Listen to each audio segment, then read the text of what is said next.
Ano kang ka sa Lapu-Lapu? Ba't umiiyak ka?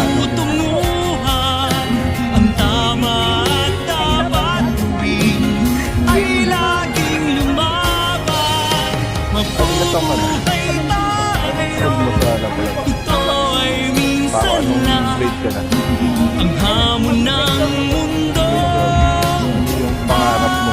Ay huwag tatakasan. Ano na ba nag-recruit sa'yo sa college? Anong mga school? Hindi pa hindi tayo sabihin. Ano, taga Manila ba o dito sa Cebu?